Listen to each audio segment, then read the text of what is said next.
Se realizaron estudios por un fuerte dolor lumbar. Derivó eso en un parte médico del equipo médico presidencial que hablaba de una serie de estudios que se le practicaron y la decisión médica de enviarlo nuevamente a su casa. Está en Olivos con indicación de reposo y en las 48, 72 horas subsiguientes, es decir, presumimos hacia el viernes, se le va a realizar un bloqueo. Para que nos explique este cuadro estamos en comunicación con el doctor Alejandro Drueto, que es médico traumatólogo y cirujano. Doctor Drueto, gracias por atendernos. ¿Cómo le va? Un placer, gracias a ustedes. Bueno, ¿nos puede explicar un poquito de qué se trata el procedimiento al que se lo va a someter, que es este bloqueo, y cuál es el cuadro que se presupone tiene el presidente de acuerdo al parte médico que difundió el equipo presidencial? De acuerdo al parte médico, digamos, está ante un cuadro de lumbalgia. Lumbalgia es muy general, calculen que la lumbalgia es el 90% de la consulta traumatológica es por lumbalgia. Ahora, la lumbalgia puede ser por varios factores, musculares, patologías intrínsecas de la columna, hernia de disco, lo que se te pueda llegar a ocurrir.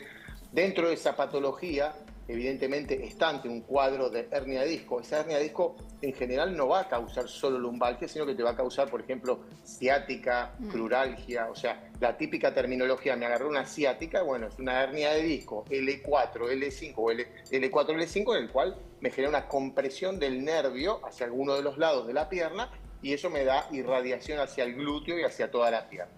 Eso puede ser una hernia de disco, que puede ser extruida o protruida, si se rompió la hernia o no se rompió la hernia, lo que fuere, y eso me lleva a mí a poder pensar de que una de las posibles, digamos, de los posibles tratamientos es el bloqueo. ¿Qué es el bloqueo? Digamos, para que tengan una idea, de 100 pacientes que uno ve en el consultorio de nuestro centro con patología de columna, de 100 pacientes, uno solo es de índole quirúrgica, o sea, el 1% es quirúrgico y se opera. El resto, que es lo que hacemos, por ejemplo, lo mandamos a hacer algo que se llama bloqueo, que es una infiltración, para que entiendan. Bloqueo es una infiltración a nivel de la columna, en el foco donde uno piensa que puede estar esa patología que me está causando ese problema.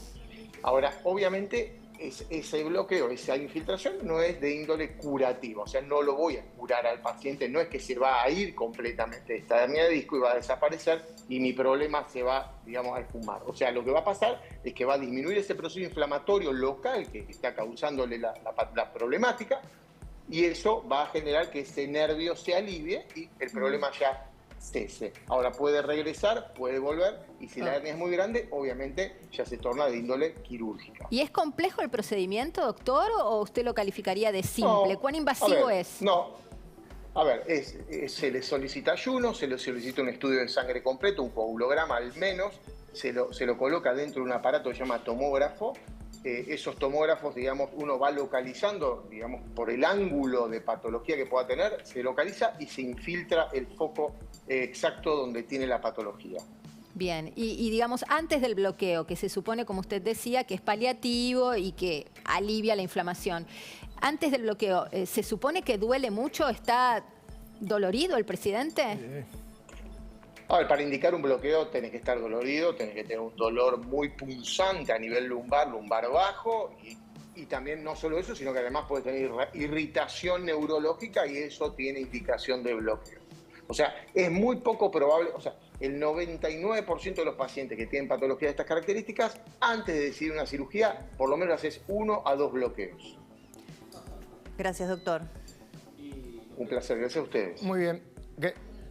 Muchísimas gracias, doctor. Estábamos hablando de lo que pasó con el presidente. El presidente sale de su camioneta, o con su camioneta, junto a Fabiola Yáñez, y sin el cinturón de seguridad. Esto es relevante siempre, pero es más relevante después de que venimos a hablar del accidente de Michael Díaz, el hijo de Ramón Díaz, sí, que provocó la muerte de su esposa y de la persona que chocó con él.